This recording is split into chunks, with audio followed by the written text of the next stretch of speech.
And I Yeah. think that's a pastor's job. How can it not be? But if you look at these and you say, you know what? I could use you. What are you doing? And Yeah. that's what I think is going on, is that you have a lot of influential pastors online who don't view this as a sanctification question. They have their influencer hat on and they're like, you know what? I could use you to grow my platform. You're not Mhm. actually one of my flock. You're not in my church. You're someone who follows me online. So my Yeah. responsibility to you is different than the responsibility to people in my flock. And I don't think that's true. I don't think that's true because if you identify yourself as a pastor, your authority online comes from the title that you have earned as a spiritual leader, and you don't get to take that hat off when you start your podcast. You're always wearing that hat.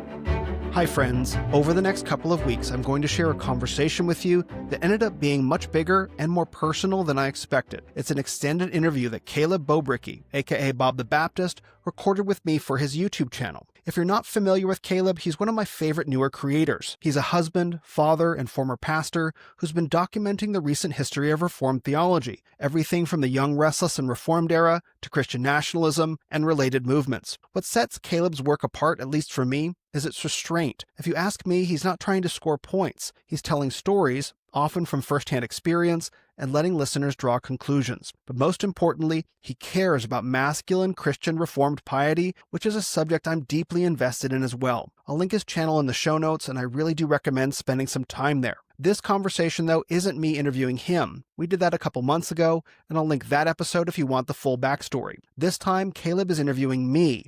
He wanted to understand my journey from the Manosphere into Reformed theology, because he's recognized, rightly in my view, how much that now defunct online world has shaped the tone and assumptions of the Reformed conversation today. I was there for that transition. I was a part of it, often uncomfortably, and Caleb wanted me to walk through it slowly from the inside. Fair warning, this interview was long, about 4 hours, and it includes parts of my story I've never gone into publicly before. Not in fragments, not in tweets, not in hot takes. This was the first time I really told the whole thing, start to finish. We've split it into 2 parts. This is part 1. Let's get into it. Will, thanks for coming on. Caleb, thanks for having me. Yes, sir. First one of these like this that I'm doing. And so I'm excited to rely on people more as I cover certain things in my future pieces. I want to do reach out to people that are, I have my takes and my perspective, and I'm coming into these conversations from a certain angle.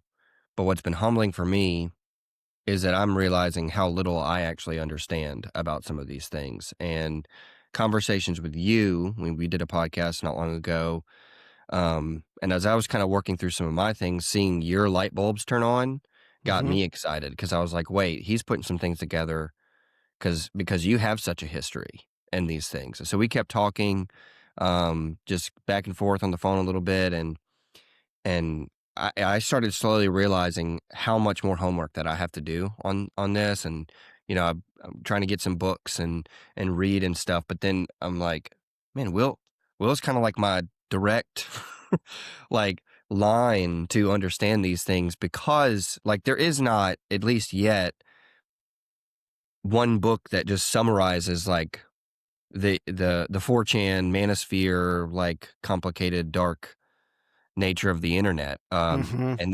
And then so as I've kind of gone down that rabbit hole a little bit, and I'm a bookish guy, like I just Yeah. give me a book and let me just wrap my mind around it. But it has been, uh, it's discombobulating, especially for, your average person that's trying to hold down a job and provide for family. They don't have time to just like go be chronically online.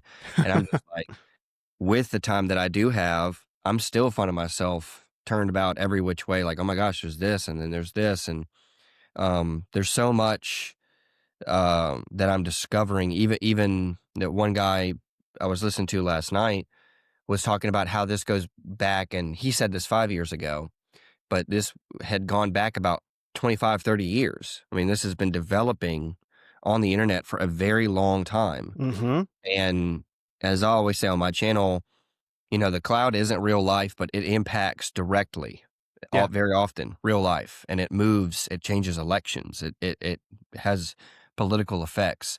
And so super, super excited to be able to rely on you for more information regarding the Manosphere, and specifically, because stories are so powerful, to understand this, I feel like it's going to be important to follow your story a little bit. And you've already kind of done a little bit of that. You wrote just an incredible piece at Christ Mhm. Overall. I've read twice and just absolutely very enlightening. But I wanted to kind of dig into some more details. Mhm. Um, Yeah. and you just get more, you just need, I think, to say these things more often, more people to hear them. Because I think it's really, really important. There's so much uh, press on one side of the conversation, and we need more voices like you speaking to these things. So, um, that's my way of saying we could do 100 of these interviews Prob because there's so much Probably. here. Yeah. But we need to focus today on your story. So if you could uh, briefly introduce yourself, and then Mhm. and then get to introducing us to the Manosphere, kind of define it, what is it, and then how you got into it. Yeah. I'm so excited to have this conversation. I'm grateful that you're having me on because a lot of people, when they talk to me about my my testimony coming to Christ, they're understandably very interested in sort of the new age mysticism stuff. So traveling around the world, psychedelics, ayahuasca, that's the stuff that they usually want to talk about. That's fine. I'm happy to talk about that stuff. I think it's very, very important. But my journey through the world of masculinity is just as important. It ran parallel to the other one, but it's less easy to talk about because people don't understand it as clearly. But it is important. It kind of explains how I became a content creator. So um, I'll focus on the masculinity side of the conversation, and I'll set the new age stuff aside. So for Okay. those who are interested, you can go to my channel, YouTube / Will Spencer Pod, or go to Linktree / Will Spencer or willspencer.blog, and you can find all of my links, and you can read some of my testimony It's about my. good. Yeah, that stuff is really, really good. I recommend people check that out. Thank you. Yeah, it's God allowed me to go on a crazy journey, and so now I have the opportunity to tell the story about what I saw. Yeah. So the new age stuff, the mysticism, the psychedelics, if you're interested in that, you can find that on those three sources. Let me talk about the Manosphere side first. So who am I? I host the Will Spencer podcast. It's a weekly interview show where I talk to influencers, authors, and thought leaders about the ideas that are shaping our world. I'm also a men's mentor, men's biblical mentor, and so I help men conform their lives to a biblical standard, and that feeds into this Manosphere discussion as well. And so a big part of this for me was I started asking, what does it mean to be a man in around 2001? Because I thought that there was only one valid way to be a man, that you had to be a pizza eating, beer drinking frat boy, that's what it meant to be a man, and that's the only cult at the time anyway. Yeah. That was the only culturally valid way to be considered a man. These are the things you have to be into. I was never that. And so I was like, well, clearly I must be broken. Like I must just be Yeah. broken as a man. I'll never be that. But then in 2001, I was in college. I took a course on Carl Jung, and at the time, the Lord of the Rings movies were coming out. And the college professor was talking about how you can view the Lord of the Rings movies through a Jungian lens and see that each member of the Fellowship of the Ring represents a different aspect of male psychology on its journey to wholeness and individuation. So there's there's successful paths like Frodo and Aragorn, and then there's failure paths like Boromir and Saruman. And Mhm. so you see the way that a man's psychology grows over life. You can view the movies that way. And I was like, hold on a second. You mean like there's more than one valid way to be a man? Like I don't all have to fit, like me having an inner life is okay. So I'd never heard that before. So that got me thinking way back then, what does it mean to be a man? And it was something that I continued turning over in my head for a long time, just trying to understand this. No, I was living in Northern California. And so being a man in Northern California is quite difficult, because Yeah. of how heavy feminism has, like institutionalized feminism just kind of sits on the culture there in so many different ways. Sexual revolution values, all that different stuff. Christianity is absolutely excluded from the conversation. So I continued thinking about this for over a decade, doing all kinds of therapies and stuff like that. And then in 2013, I saw an acquaintance post on Facebook Today I begin my new warrior training adventure. That's all he said. I was like, new warrior training adventure? That sounds like something that I would do. Is a And friend that you just one of your friends, one of your acquaintances, or yeah, like if we walk past each other on the street, I would recognize him. He might not recognize me. So it wasn't someone that I was close to. yeah. And so I went and I Googled New Warrior Training Adventure, and I found this organization called the Mankind Project. And the Mankind Project at the time led men's retreats around the world. They called it a men's initiation. Like, that sounds interesting. So I signed up for a New Warrior Training Adventure, and I went maybe a couple months later. And we could talk about that retreat later, but there were several powerful things that happened during that retreat. One of them was that the retreat had... This is in 2013 still? This is in 2013. So the retreat had 50 or 60 men who were attending the retreat, all ages, all walks of life. You know, there was the youngest man was in his 20s, the oldest man was in his 70s. There's like 50 guys all asking this. And then I found out that there were an additional 50 staff, and the staff, they weren't therapists. They were just other men that had been through the retreat. And so suddenly I had this personal question of, what does it mean to be a man?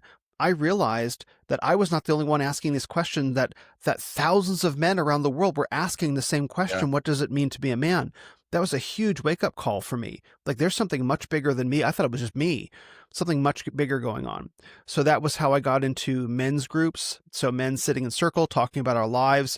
And so that was one of the ways that ultimately led me to make some major changes in my life, which enabled me to leave and fulfill my dream of backpacking around the world, which I had for 15 years at that point. So I'd made some conscious decisions to making that possible, and had not made conscious decisions like getting married, starting a family and stuff like that. But this was something that I pursued, and we can certainly talk about that later.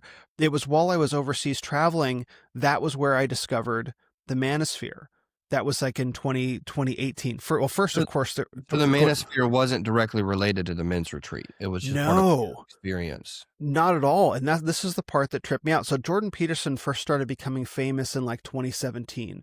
And so I was listening to a lot of Jordan Peterson stuff, and he was talking about the basics of kind of being a man, really. Yeah. Like, it was stuff that I was already familiar with, but I was so happy with someone saying it on the world stage. Then in 2018, I discovered, I don't remember even how, it was like a YouTube algorithm just sent me this talk by a man named Richard Cooper. He's Entrepreneurs in Cars. Some people may know him as. And I think he gave a talk at the 21 convention. And so at the 21 convention, which we'll get into, I watched that talk, and I had a journal at the time, and I wrote, today feels really significant, because here's a man that... So the Mankind Project, the New Warrior Training Adventure, wouldn't talk about men's outer life stuff. They would talk about guilt. They talk about shame. They talk about trauma. They talk about a lot of childhood related stuff related to men's inner, we'll call it inner state. But they wouldn't talk about, fitness. They wouldn't talk about job, work. They wouldn't talk about marriage and family. They wouldn't talk about any of that stuff. And so, because they dealt mostly with father wounds. But you go to the Manosphere, and I started watching Richard Cooper at this conference, and he's fit, very successful, talking about women and fitness, and making money, but also talking about some of the things that he'd had to do to overcome his own trauma. So that talk became a bridge into the Manosphere. So then I went looking at the Manosphere. So this is online. This is all online. While you're traveling, you stumble upon Richard Cooper's talk. That's right. Yeah. Like YouTube algorithm. Thank you. So I start, and then I discover there's not only the Mankind Project that's been doing retreats around the world to like 70,000 men over the course of like 20, 30 years. Here's this online world of influencers of countless varieties, all talking about men and masculinity, like in different flavors. So you have Richard Cooper, Entrepreneurs in Cars, kind of divorced wealthy dad. But then you have the woodsman hunter, or you have the barbarian bodybuilder, or you have the suave urban professional. It's like there are all these different archetypes of different kinds of men who all themselves appeal to different kinds of men. And that was the Manosphere. And it's this massive world. And then I discovered the red pill, which I'm sure we'll get into, and so where all that came from. And I discovered that the conversation about masculinity, first of all, is enormous. Like it's so much bigger than I realized. It even began in the 1980s. And then you Mm. had these two parallel tracks of, you had the mythopoetic men's movement, which is about men's inner work, is what they called it. And then you had the Manosphere, which is about men's outer work, their outer lives. And these two halves didn't seem to know about each other. Like, here's two different, very significant conversations about what it means to be a man, both of which have impacted me, but they don't recognize that each other exists. And so in 2020, and we can talk about how this ties into my testimony as well. In 2020, I returned to the United States. COVID happens. Everyone gets locked down. I Mm-hmm. write a viral blog post about my travels. I'm suddenly like, oh, people care about what I have to say. Maybe one of the things that I'm most passionate about telling people about is this worldwide men's movement. So that's why I started my podcast, which at the time was called The Renaissance of Men. And there was a documentary feature, like a documentary series that I was working on, because I wanted to tell people about this global conversation about masculinity that had been going on for 40 years. And that Jordan Peterson, at least at the time, he was the tip of the iceberg of, but there was so much more underneath that I'd sort of Did swum he through, climbed know? up. No, he had no idea.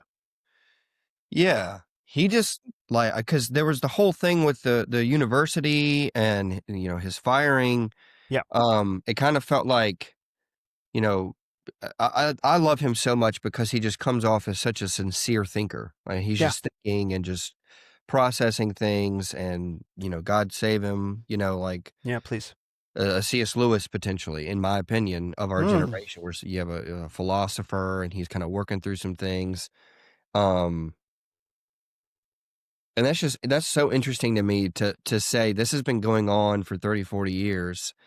And then this dude, highly intelligent, wise, older man with a career behind him, now becomes the spearhead of a movement whose name now is morphed in such a way that, who are we talking about? Jordan Peterson or Pepe the Frog?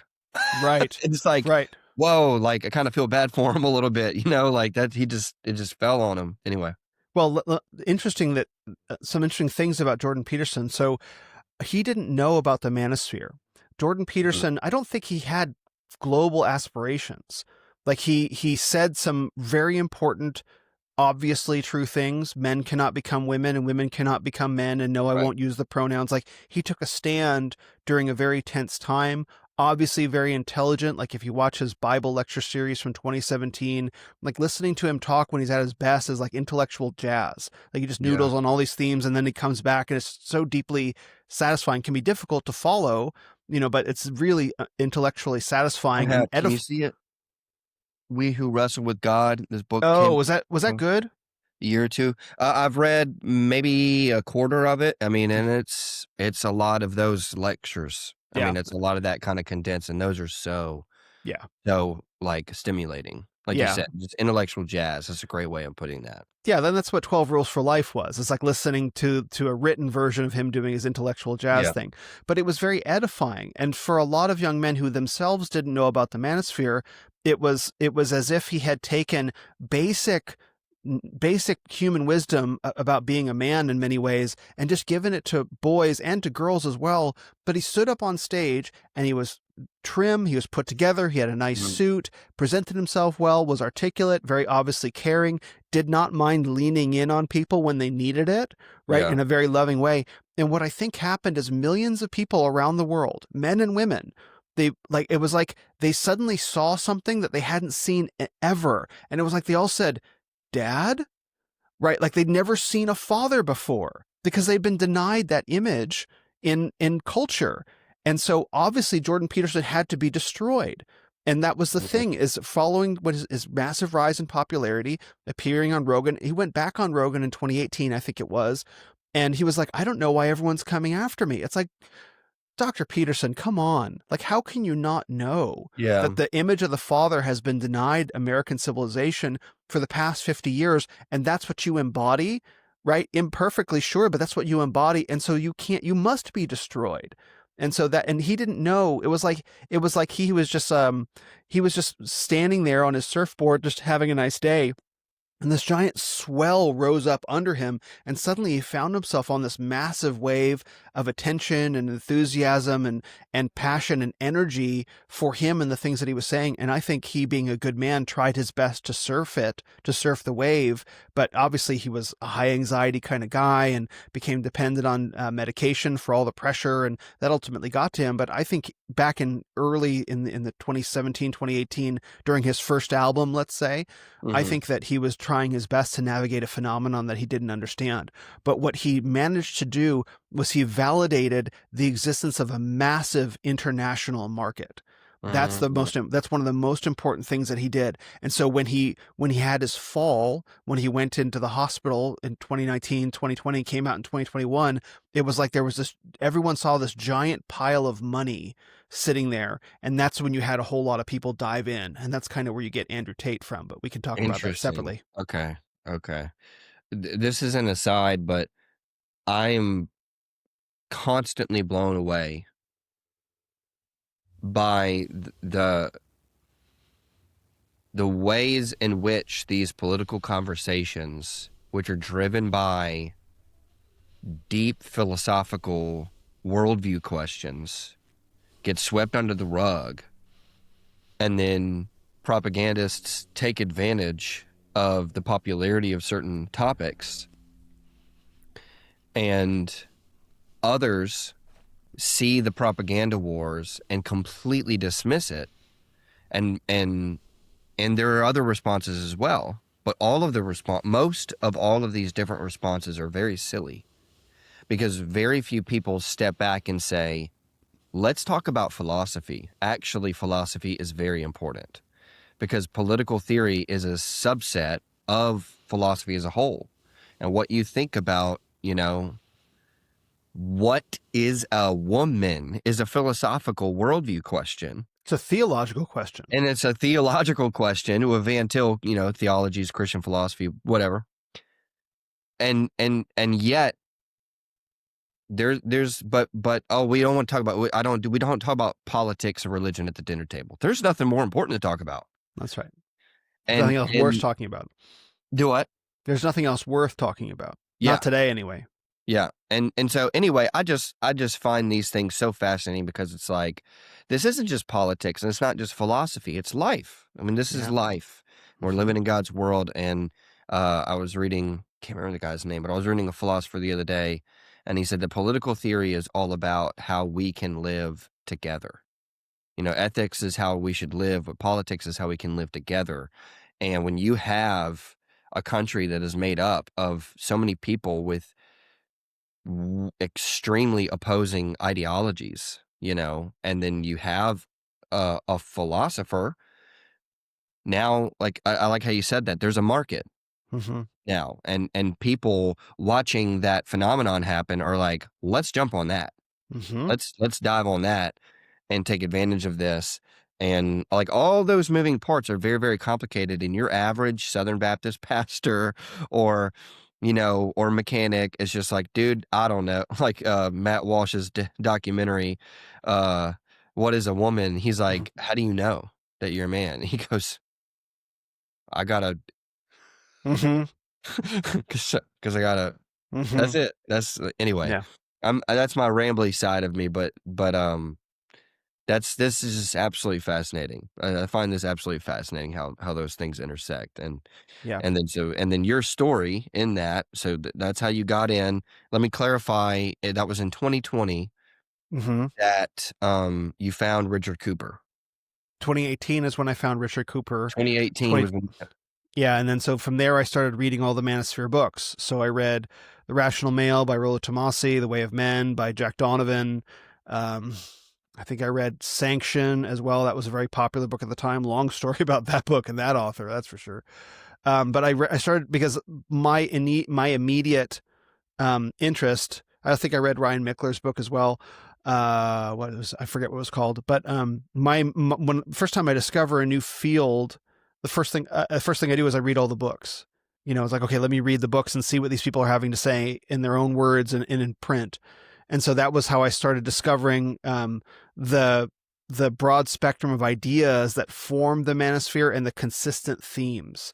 So it's like, what sort of things are men talking about in all these different ways? And there were a lot of really interesting ideas that were put out there. And so that's when I went from 2018 to 2020 is when I went diving into that world, exploring all the influencers, all the different subtopics of conversation, all the different areas of interest. Some men focus very heavily on like sex and dating, and other men focus very heavily on fitness, and other men focused very heavily on making money, although less of a focus on that. Those were more like private communities. And so just kind of trying to understand the various ideas. And once I felt like I had gotten a pretty good hold on that, especially keeping in mind the men's inner work world, the mythopoetic men's movement that had been going on since the 1980s. The first book about, I'm going to ask you actually, when do you think the first book about masculinity, what does it mean to be a man, when do you think that book was written? I'm going to say it must not have been too much longer after the third wave feminist movement.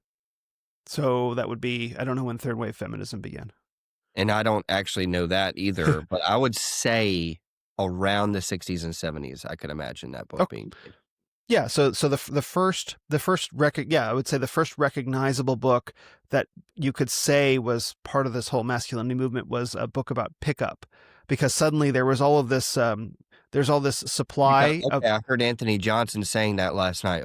And this is I didn't know anything about pickup. Oh man, the pickup forms the foundation of all of this.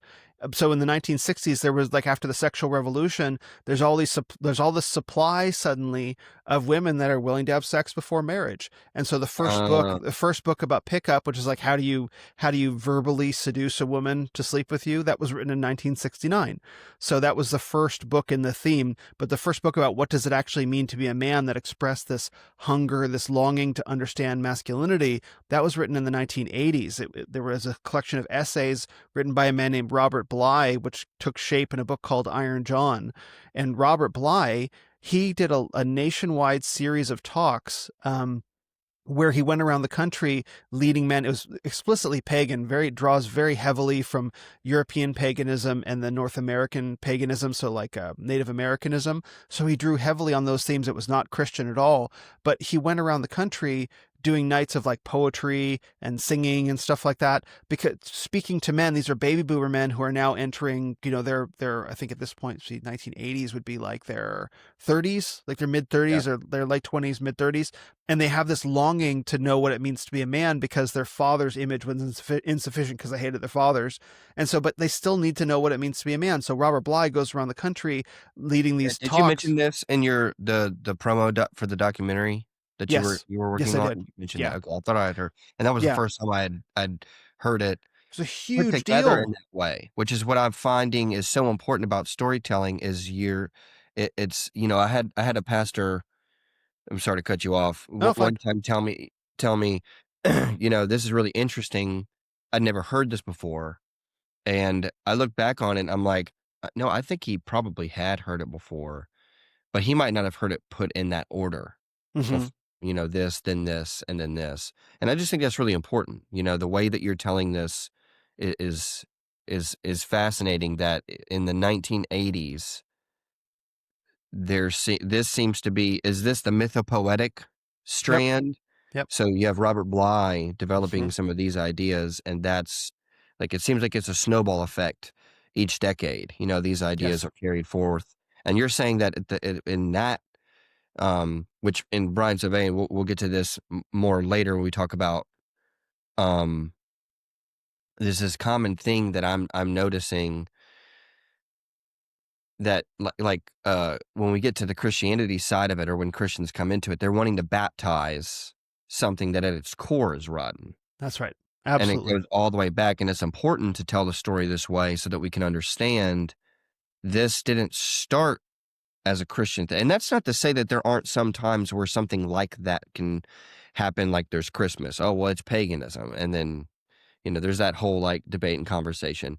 But by and large, especially when we're talking about movements, it's like, how hitched to paganism is this movement that you are now wanting to baptize as Christian? Mm-hmm. Anyway, I just think it's important to point out that was pagan at its roots. You're saying it was, because Native American, the mythopoetic men's movement explicitly excluded the Christian worldview. Not that you could, like, they didn't do a religious test to see if you could go on the retreat, but it was heavily Jungian inspired, heavily Carl Jung. Robert Bly drew heavily from Carl Jung as well.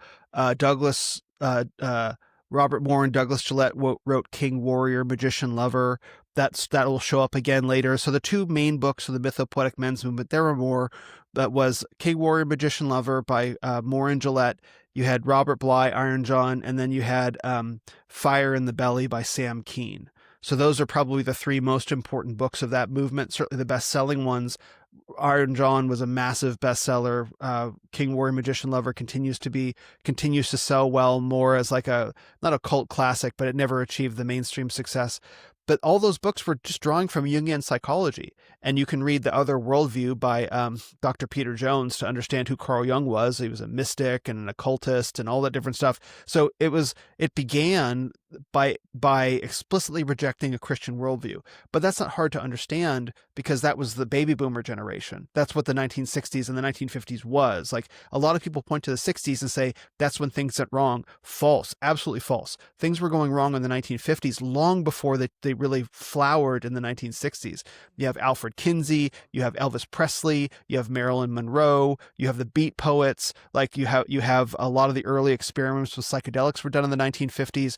So the 1950s, when the boomers were little kids, was when all the propaganda was being cultivated and developed and all the institutional arms were being set up to then spring on the 1960s and then heavily propagandize the boomer generation away from Christianity.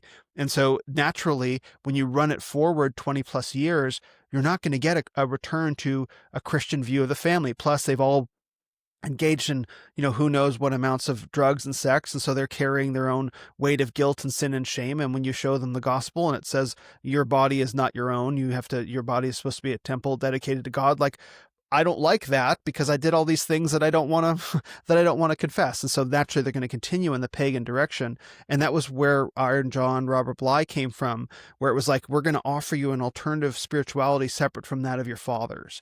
And so the Mythopoetic Men's, and then Carl Jung took that mysticism and he applied it to human psychology. So you can look at Buddhism or Native Americanism or various forms of Hinduism and all these different religions around the world, religious practice. But for the American monotheist, the American Western monotheist, it doesn't fit. Like, I'm not going to worship multiple gods. Like, no one really does that anymore, right? Especially not if you're from America or Europe. But what you can do is you can take all of these different images and you can turn them into myth. And then Carl Jung plugged that myth and said, the myth is just telling you a story about yourself.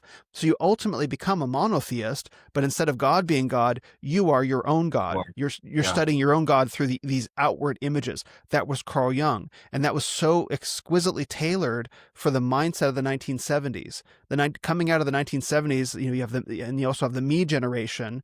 The people are not focused outside themselves, the men in particular in this case, they're focused inside themselves. And so what Carl Jung did was he made mysticism applicable to me, which was able to create a religion that was Dr. Peter Jones called selfism. And so the Jungian strain, the Robert Bly, Iron John strain was a masculinized version of selfism. So it did have a positive impulse because I think men were trying to understand, what is this hole that I have in my heart? Mm-hmm. There's something missing. I didn't get something that I think I should have. Not in a sense of entitlement, but I don't know what it means to be a man. And so so I was trying to answer that question. And I had the same question years later. Go ahead. Sorry. Yeah. On that note, just on Peterson, just so you know where I'm coming from, I love Jordan Peterson. Peterson does the same thing with taking. I know. That's why I'm going there because, and actually, I think it was the first time I'd ever seen you before. You were on somebody's podcast. It might have been John's. It might have been Doug's, or you were interviewing him. I don't know, but you were being asked about Peterson. Cultish, probably. I rolled my eyes at you. I was like, here's another Christian that doesn't like Jordan Peterson. But now hearing your story and getting to know you, I see what you're trying to say, and I don't hear any hatred whatsoever toward Peterson. No. In fact, and we'll get into this more in a moment, but you're very careful to say that Peterson was the best out of all of these different kinds of people. And so just from my perspective, I've always been like, well, eat the meat, spit out the bones, Yeah, of course. Like you're, there's going to be Jung and Peterson, but Peterson's not my pastor, so I'm not, but at the same time, the problem, which I think that you were trying to get at in that podcast, was like a lot of Christians don't know always how to chew the meat and spit out the bones. Yeah, And I don't know the difference between the two. right.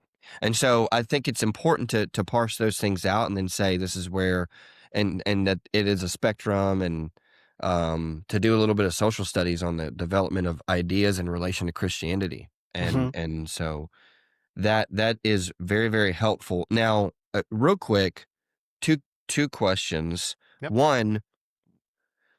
One thing I think that sets you apart, or why I'm so interested in like continuing to talk with you about these things, is because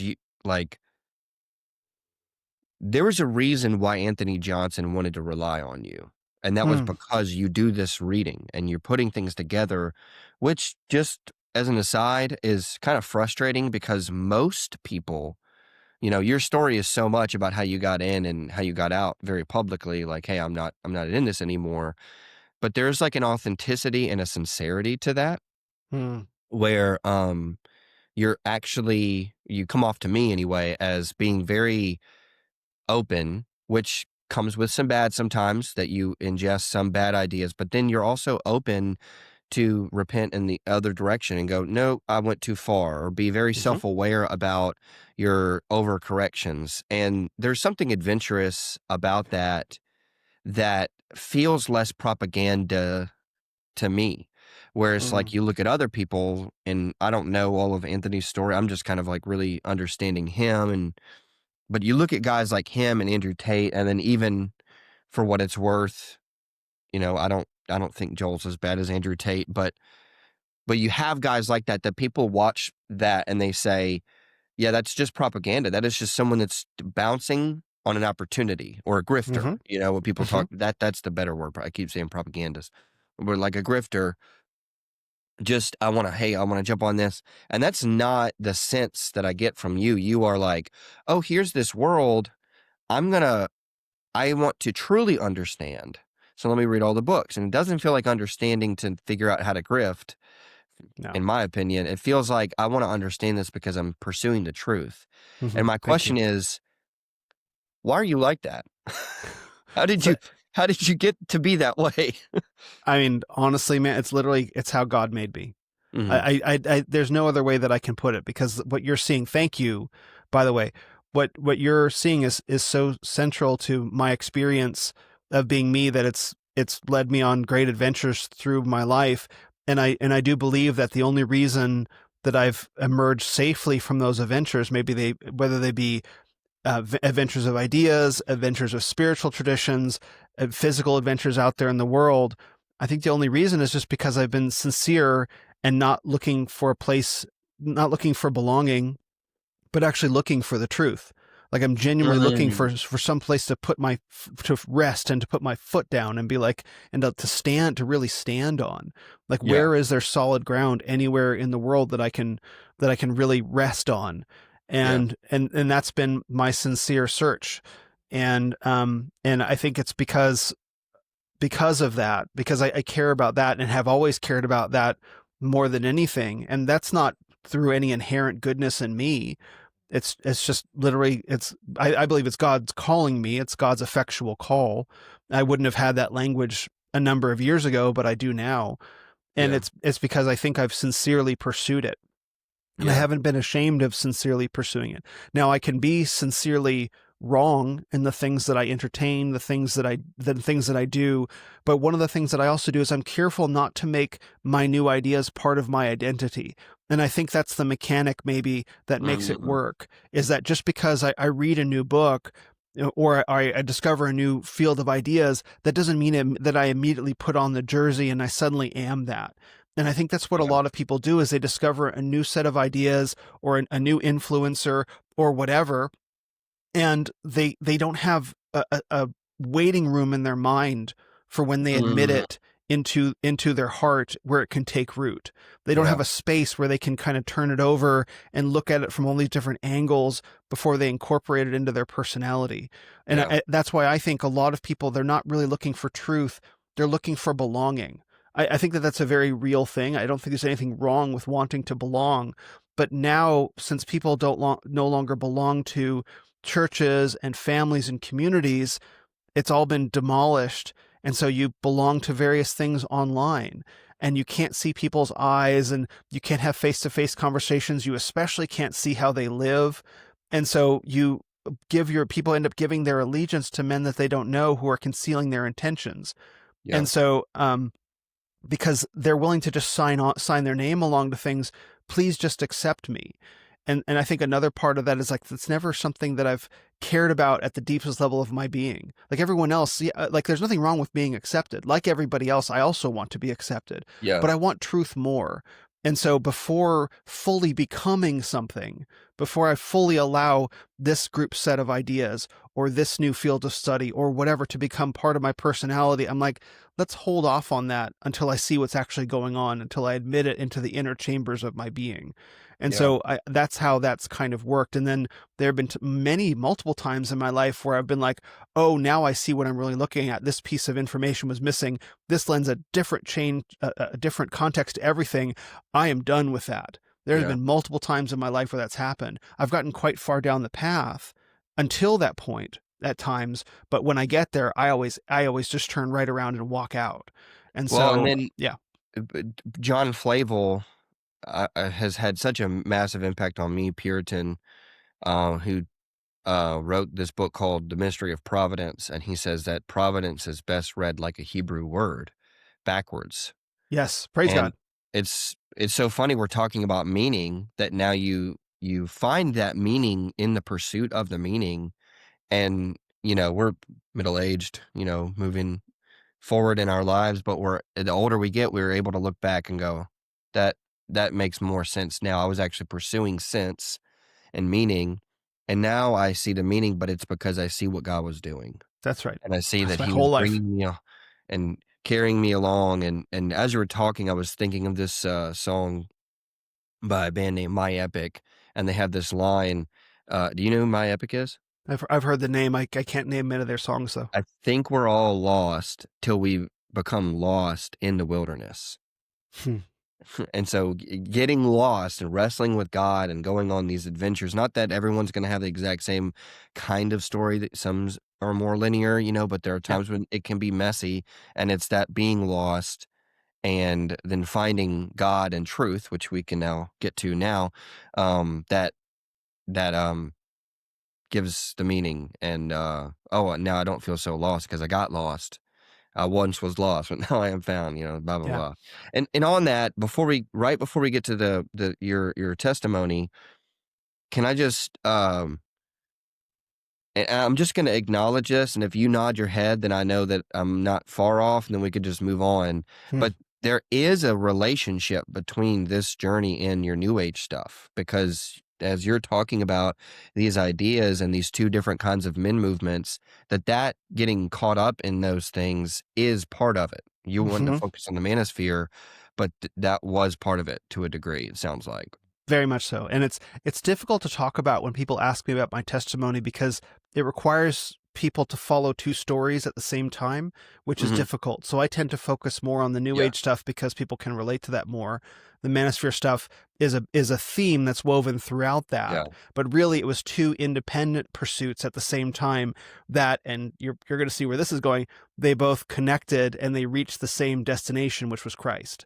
And so we can talk about that too. Go ahead and tell us what locate us on the eve, not the literal eve, but like just around that time when the Lord began to draw you to himself, what the context of your life is, and with respect to these two movements, and how the Lord saves you out of that.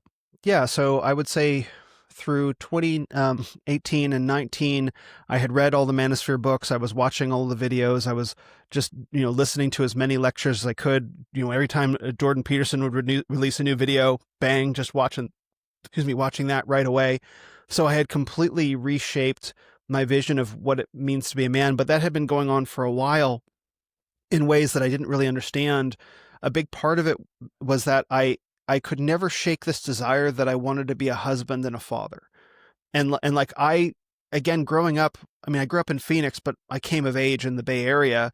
Like fatherhood and motherhood is not a thing there. Like San Francisco Bay Area is like dual income, no kid paradise. That's just what happens there. But I could never shake this, that was what I wanted. I just couldn't get it out of my head. And it took me a number of years, literally a number of years, and particularly sitting in men's groups and talking with other men to realize this desire is not patriarchal. It's not oppressive. It's a good thing. It's good to want these things. I didn't think that. For the longest time, I didn't think that. So I had finally come to the realization that I would like to be a husband and a father. It is worthy to make righteous changes in my life to enable that, and let me go pursue that.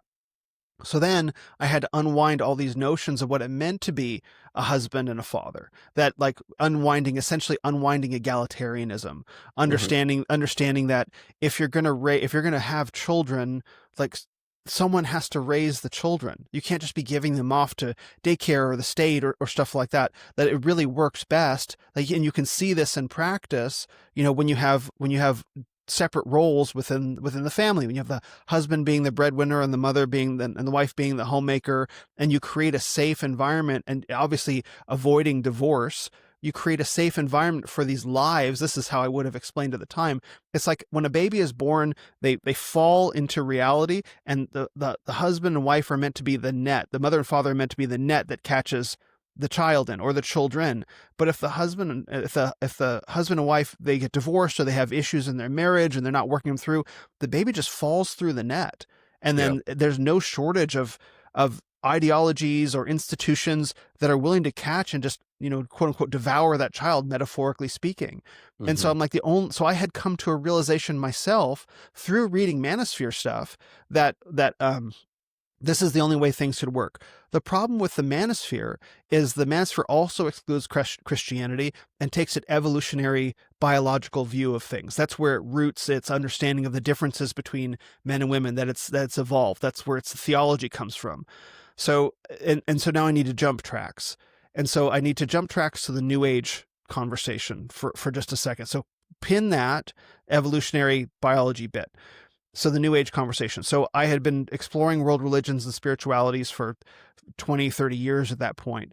And so at the time, we're talking like 2019-ish, my theology was that all is one, all is God, and we're all moving towards enlightenment through karma. That was my worldview. Pantheism, monism, and karma form the foundations of the New Age worldview, essentially, along with a lot of Jungianism and personal development. And that will be another conversation for another time about how that shakes out. But the thing is, I had encountered information about Jeffrey Epstein child sex trafficking stuff, really, really dark stuff that I regarded as credible. And so I encountered this new bit. I have my worldview, and I have this new bit of information that doesn't fit. It's credible information that doesn't fit into the worldview.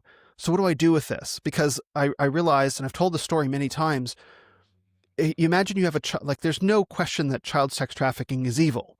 Suffering, pleasure from suffering, that's evil. Like conscious pleasure derived from another suffering. There's right. So like you're going to look that child in the eye and you're going to say, sorry, kid, that's just your karma. Like you're going to look the trafficker in the eye and say that must be his karma too. Right. And you're going to say that they're both equally God. Like this is 2019. This is like 2018, 2019. Yeah. So I found these ideas to be reprehensible, like disgusting. No one would do that. And yet we're all walking around saying all is one, all is God, namaste, and all that stuff. And so I would try to talk to people about this, but I found that there was no one who would talk to me about it. They would always change the subject. And I was like, I think I've found a flaw in the worldview, guys, and no one wanted to talk about that. So I was left with this realization that like, this is not the truth. Because how can your worldview be the truth if it can't incorporate an aspect of reality? Your worldview must be totalizing. It has to sensibly incorporate everything in a way that also speaks to the moral instinct, which I had. And so I had been searching for 20 plus 30 years and come up absolutely empty-handed. This is all false. None of this makes any sense at all. And so the evolutionary worldview also appeared to be shifting sands. Because if you're trying to root men and women in evolutionary biology, evolution says things are constantly changing, right? So like just because that it looked a certain way for thousands or millions of years doesn't mean it's going to look that way tomorrow. Evolution is survival of the fittest. Maybe times are changing. So you can't rest the family and men and women on evolution either. So I knew that I wanted marriage and a family, and I knew that I was looking for a moral structure to everything. But everything that I had sought, it was nowhere. It was absolutely This is where nowhere. they're coming together. This is where they're starting to come together. Yeah. Yeah. And so, And really, they've been connected the whole time. You're just but I didn't know. You're not aware of this, but your involvement in the New Age stuff and your involvement in the search for meaning and masculinity, you were talking about this earlier about the family, like it's all coming together. Yes. And you see, I mean, Joel Beeke's latest book, I love the title, The Redeemed Man. I got right over there. That's what it's all about, Yeah. and I was listening to Brian Sauvé talk about father rule, and what these guys are trying to do, what they say they're trying to do, is to, fairly represent the God of Scripture as the God and our Father, and he rightly went to the garden. And so we're getting close to that kind of the real problem, but I love how Beeke just called it the redeemed man, because that's what it's all about. It is about father rule. We're in a culture that hates masculinity and hates, the word authority means abuser. Yeah. Oh yeah. Like they're just synonymous now. And what the gospel does is just come in and, I think it was Bavinck said, I know Bavinck said something along the lines of grace restores nature or something like nature. That. Perfect. Yeah. So just kind of, you see God pulling the world together. And I see that in your story where it's like these two threads are disconnected. I just gave a talk at RTS about the fracturing, because Voss talked about the fracturing of late modernity, especially in America. And so you see in your own redemption, God's putting your world together and your pursuits together in Christ. Absolutely. Absolutely. So a big part of my story that I didn't get to is I was actually first introduced to Christ at the Burning Man festival in 2015. So I went there. Yeah. So like there's the whole big story about this, but the long story short is I found my way into an underground Christian ministry at the festival. I didn't know what it was I had walked into. They didn't have a big cross out. They weren't handing out tracts. They were just of a more charismatic denomination, and they were there to show God's love to the lost, including me. So I walk in, I have this amazingly powerful 3-hour plus experience with these 3 members of the camp. And at the end of that experience, which is a story unto itself, I'm like, who are you people? And they're like, we're Christians. I'm like, what are you doing here? It's like, well, we're here to show. I've heard you talk about this, actually. That's so I have, cool. yeah. I talked about it with John Harris on his podcast. I think. That's where it was. So, and so I kept in touch with them. I didn't become a Christian. I went to go visit them for Christmas that year, Christmas 2015. They were so warm and they were so loving and they were so welcoming and inviting. They were singing songs and, they were all hunters. And so they shared like bear and pheasant and rabbit that I'd never eaten before. And they gave me an NIV study Bible, which is actually behind me on the shelf right now. And so I didn't become a Christian then, but it was spending Christmas with them that was like, I finally felt that I had met Christians that I had always been told existed but had never seen before. And so it was that spending time with them over Christmas that really impacted me and stuck with me and planted a seed. While I traveled and was overseas, I was in touch with them the whole time. And so they were praying for me through all the crazy stuff that I was doing. And again, that's another story. So let's run the clock forward. It's 2019 and early 2020. And I'm recognizing that evolutionary biology, evolutionary psychology can't account for the differences between men and women, and the New Age, all is one, monist, pantheist worldview is broken. And so, again, 20, 30 years of my life, I've come up absolutely empty-handed. And then it's from that point that I come back to the United States in February 2020, and then COVID starts to happen. My friends who I had met at Burning Man, Camp Spirit Dream, they gave me a book, Simply Christian by N.T. Wright. And so it was a book of Christian apologetics. I didn't know what Christian apologetics was. I read the book. And I remember these are thoughtful Christians. I mean, they're reading N.T. Wright. Very much so. Yeah, very, very, very much so. Very, very, very scripturally aware, very loving of the word and all of that. And they bring it forward in a very unique way that, I'm so grateful. You're the book guy. And I'm the book guy. Give me a book. Yeah, give me a book. It's exactly right. Yeah. And speaking of, for those interested, I'm starting a book club on Substack, so we can talk about that later. That's great. But so I'm reading this book, and I remember, I'll never forget. It's February of 2020. I'm staying at my dad's place until I can get an apartment. I'm sitting on the couch at his place, and I'm reading N.T. Wright. He's saying, Christ up on the cross, this big wave of evil was going to come and crash over him, but through his death and sacrifice and resurrection, he drove back the wave of evil forever. And I'll never forget, I was sitting there, I got it. Like something clicked. And I was like, oh, here's someone talking to me about evil like I'm not a child. They're talking to me about evil like I'm an adult. And I'd never experienced that before. Let's acknowledge the reality of it, and let's talk about the man who triumphed over it. That was immediately interesting to me because it was acknowledging and get back to the Epstein thing where it's like, oh, we don't want to talk about that. We don't do that. And the Christian worldview was able to say, we're going to face it head on. That's right. And so after that, the only book I knew about Christianity that I knew was Mere Christianity by C.S. Lewis. And so I read Mere Christianity, was absolutely blown away because here was C.S. Lewis doing something that I thought was impossible. He was reasoning his way to faith. I had always been told that it was impossible. You can't reason your way to faith. And I'm reading him do this in the book. And I'm like, just blowing my mind, reasoning specifically with clear thinking to the Christian faith. And so then I read the Screw Tape Letters. And those were the 3 books I had read. And then and that gets right in the face of the New Age stuff. Yeah. That's right. And so also, this is during summer 2020.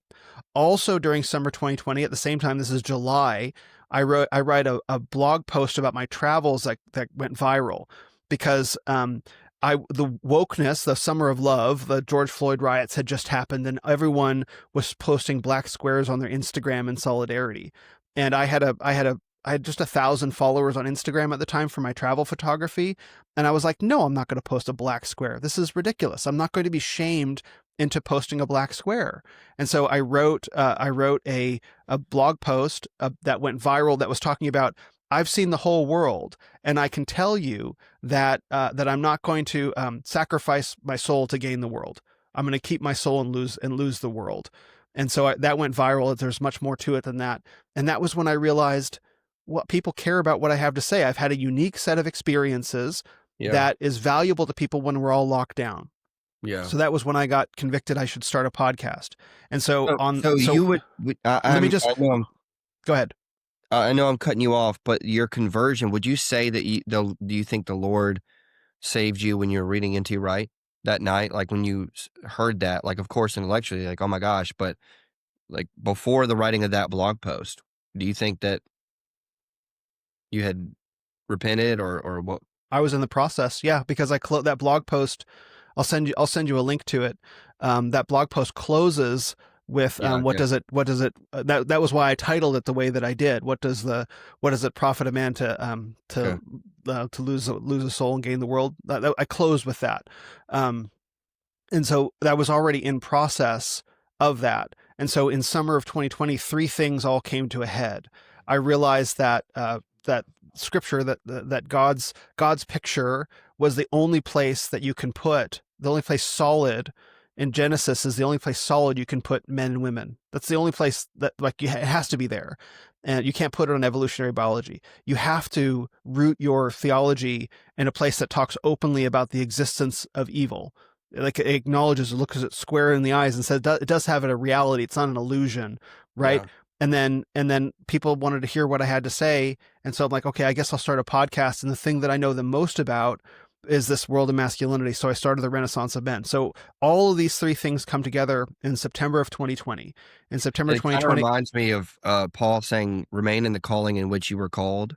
So the Lord calls you, and where are you at? And you're just positioned to then begin to tell that story from a very vulnerable place. But I just really wanted to say that. It's just beautiful. It's really beautiful. You're right. And thank you. Like, this is God's story that he was telling through me. And so in early September, Labor Day weekend, 2020, I fly up to Idaho. My friends from Spirit Dream live in Coeur d'Alene. I asked my friends to baptize me. And so I got baptized Labor Day weekend. I started my podcast a month later, The Renaissance of Men. And so that's how all these three things come together. Now, I still don't know a whole ton about Christianity, but I know that I am now a Christian. And because I have asked to, this is how I said it to myself at the time, I have asked to undergo like admission or ritual or something that says, I want to become part of this.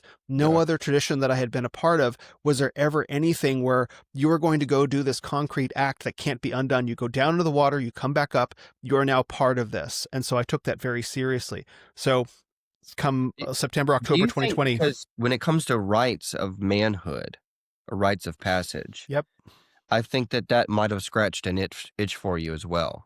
And I'm not A deep knocking the feel. theory of it, but because I really do think that baptism can be that. It was.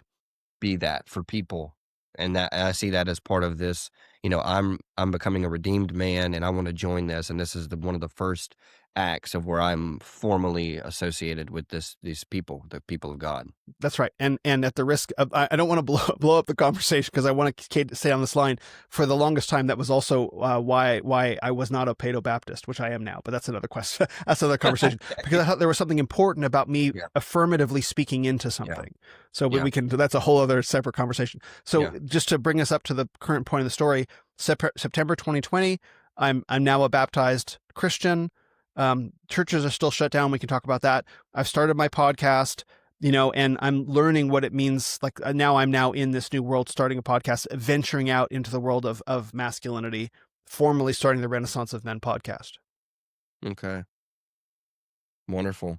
So none of the content you produce for Ren of Men is in your unbelieving days. This is all post conversion. Everything that I did for Ren of Men was after I became a believer.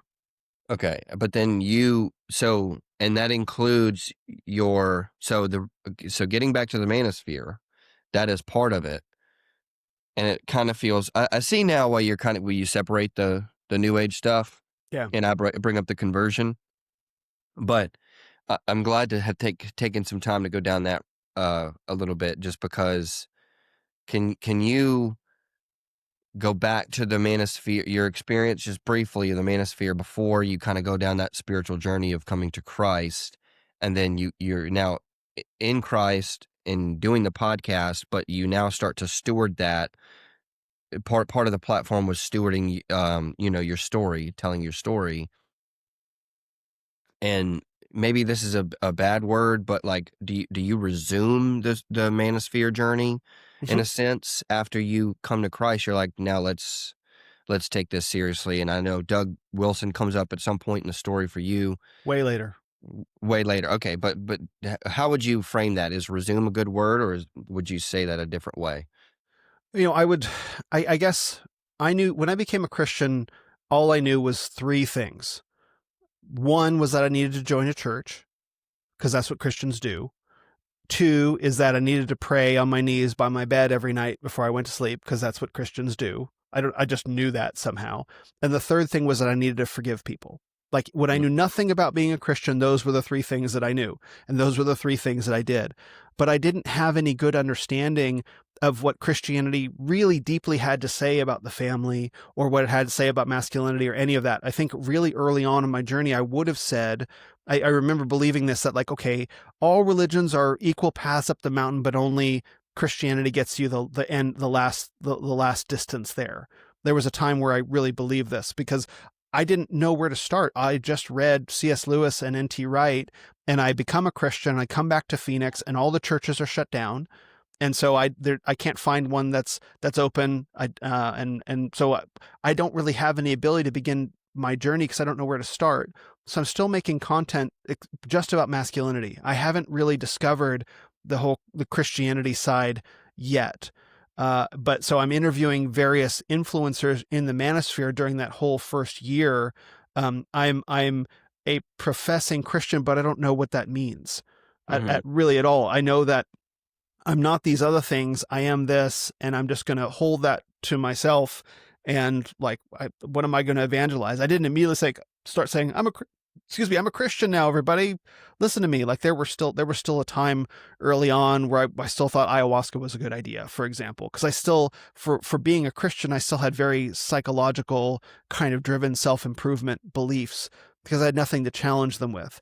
So from 2020 and like you go into 2021, that's when I start producing my documentary series, because I recognize that that the story about this 40-year journey to find out what it means to be a man, this cultural conversation, is so complicated. The only way that you can possibly tell it is through a documentary. So I set out to make a 7-part documentary series. It didn't start out as a 7-part series. It started out as a 2-hour film.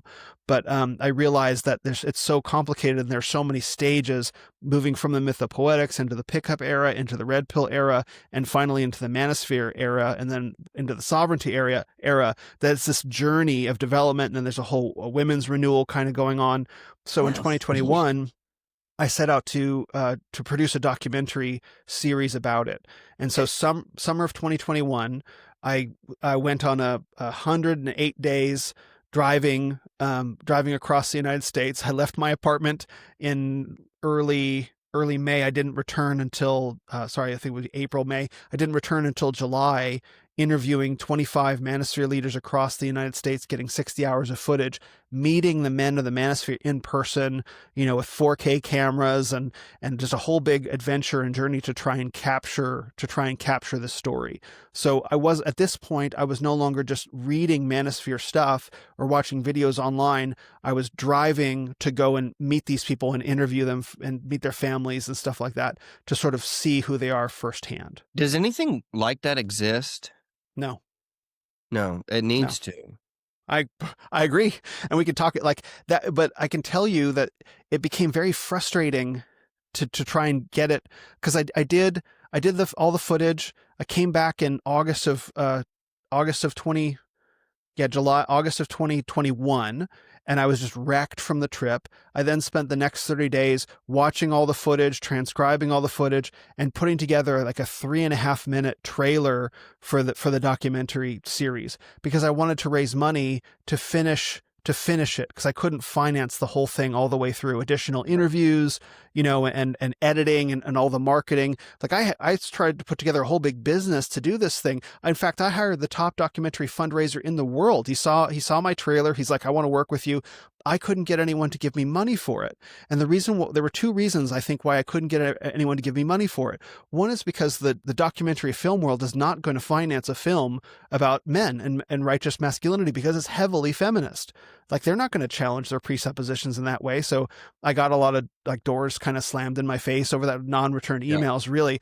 But ultimately, within the Manosphere world, all of these men that I had interviewed, that I wanted to feature, that I wanted to show were real examples of masculinity, they weren't interested in a larger movement, a larger cultural conversation, really pushing this to the masses and trying to put the image forward, because they were all in their individual silos. I think their thought process was, why would I want to be stacked up against other men? Why would I want to be compared with anybody else? I have my own audience, my own people, and I don't want them to know about these other men. That's that's like, because part of being a man is being competitive. Right. But my We're whole trying point, to like bring men together, but you boys don't want to come together because you're all dumb boys. That's right. Everyone wanted their own look, and I get it. I totally understand. But I was trying to get them to see, like, there's greater strength in cooperation than there is in competition, but they couldn't see it. And my point to them was like, look, I will take this into the public sphere, and I will fight this battle, because I saw what happened to Jordan Peterson. I saw what happened to Cassie J, who made the Red Pill documentary, which is an excellent documentary about a woman's.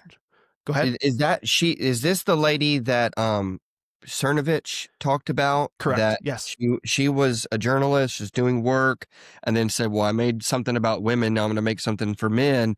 And you talked about the door slamming in your face. Well, I thought of her just now when you were saying that. Yeah. Because the media hasn't been wanting to tell the story of men. Correct. And you have a woman who was like a feminist, to my understanding, that's just trying to do honest journalism, but they don't want the full picture. They just want to select the parts of the picture that they want to tell, and they don't want it to be the story of men. And then what really sucks is that continues to feed into the Manosphere. Like, the Manosphere is able to thrive in secrecy because people have censored the publication of these stories. And now the stories, but they have to thrive. So where do they go? Do they go into the dark? And Hmm. they thrive in secret and Hmm. in anonymous spaces. That's where they become even more cancerous. And me and a friend of mine have complained about this before, that, it seems to be a pattern where you have, leftism pushing and pushing and pushing, and then the right at some point says no more. And then Yeah. we might even play by even your rules and borrow from your tactics to defeat you. And now this is war because you've Hmm. censored us so many times. And I'm not justifying or excusing, but I am trying to explain. I think that's what you're trying to do, is like, when you censor white young men long enough, that's when they're going to go and, you know, I guess there's a sense in which it's peer reviewed ideas, but it's peer reviewed in the dark and anonymously, which Yes. is very dangerous. We wanted Well, these things. We wanted Netflix documentaries about this, but you won't let us do it. And so where are they going to go? They're going to go to 4chan. that's right. Well, let me throw another little bit of accelerant into this. This is all happening during COVID. So everyone is locked inside their houses. Men in particular are discovering that the friends, their family members, their coworkers, that there are some fundamental issues that they are not aligned on.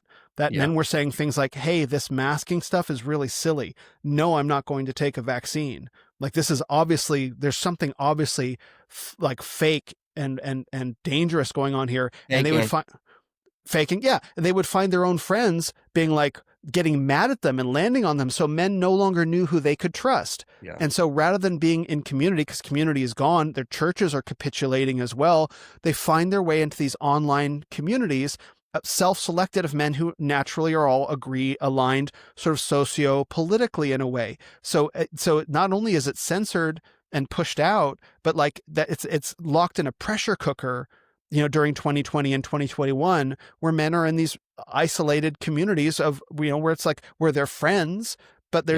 there's no visibility into it in that way. Yeah. And so that's also what's going on. Well, and And I think that you've mentioned something like this to me a couple of times. I think that it's by God's design that you weren't able to finish the documentary, because the oh documentary yeah, is still being written right yes, now as we watch these things unfold, that we're watching these silos come together yes, in a very train wreck kind of a way. And that's part of the story too. that's It's right. part of the story that goes back to the 60s, to where now it's developed with the Manosphere. And your story, I think, is I'm not going to say it's the end of the story, but it's No, developing right before us. And I think it's an essential chapter to, and almost can be like a, how do I say this? Like a sobering wake up call. hmm, Like we've been saying, when you censor, these are the kinds of things that happen. that's right, that's right. Am, am So I am I off there? no, absolutely not. You're absolutely correct. Is that all of these men were, many of them made quite a lot of money as influencers online. Like, maybe they didn't have like big international press, but many of them were making quite nice livings with their communities and their courses and all this different stuff. It was a proven model, but it was heavily siloed. So what you're doing is you're following a single man as the example of masculinity to Yeah. you, and he is the final authority. It's like a cult of personality, That is a right? massively overlooked thing, what you just said. Well, and we see it today. That's what's literally happening today, and as we continue through the story, it'll become more obvious. But that same model is now being repeated in the Christian world, and we'll get there.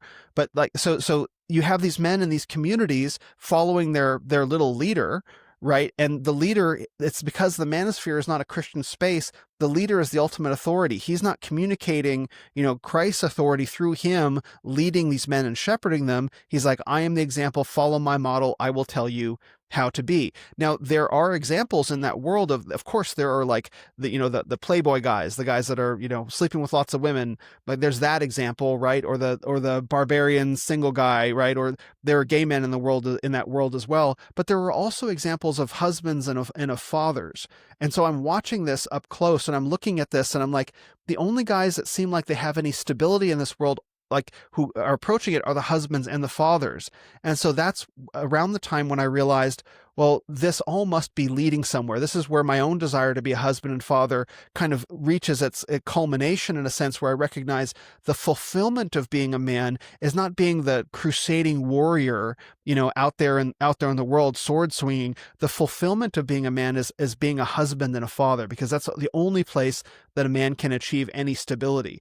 And so as I was working through the documentary, I realized that was the growth of not just me, but of every man, to go through a phase of questing and adventure and discovery, and then ending in the home. Like that is where it ultimately must land.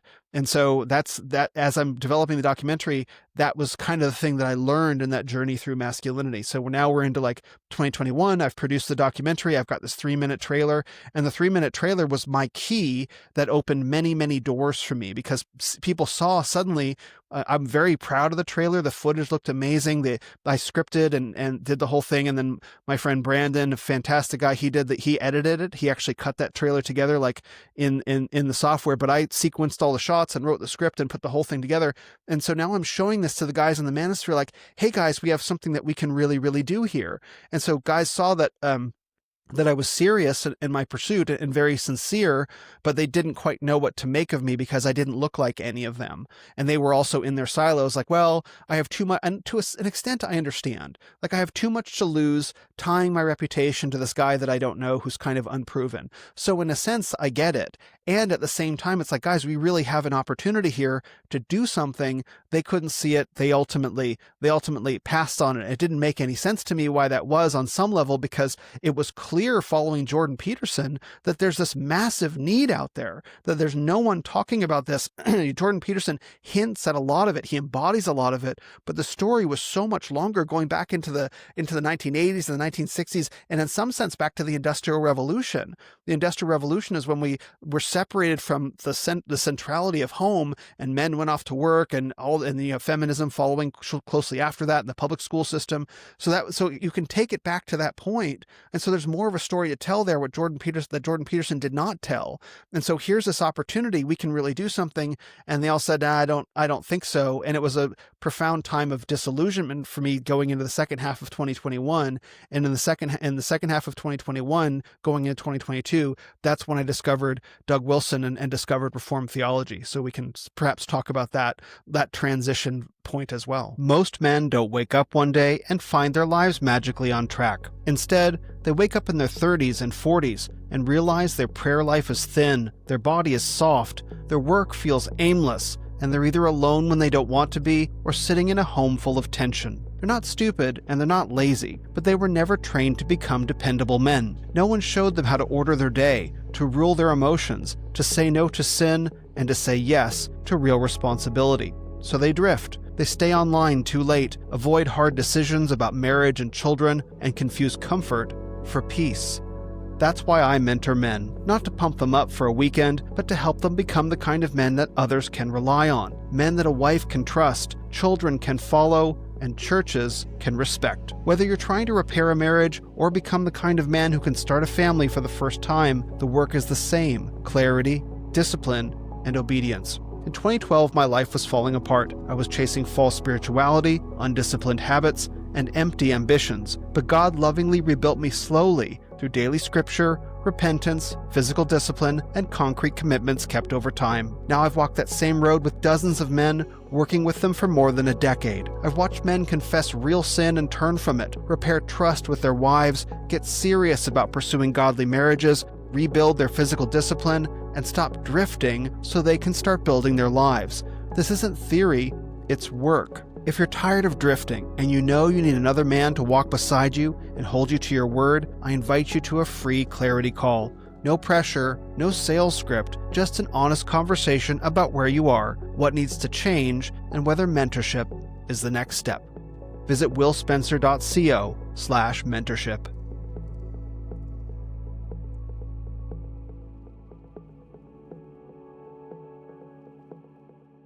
So the people that are saying to you, "Well, that's cool, but I have my followers. I've got my thing going." Yeah. Is that the Manosphere that Yes. you're referring to? Yeah. So your initial you've been reading the books, you know the people, and you reach out to these people saying, "Hey, look at some of my work," but you needed to prove yourself first a little.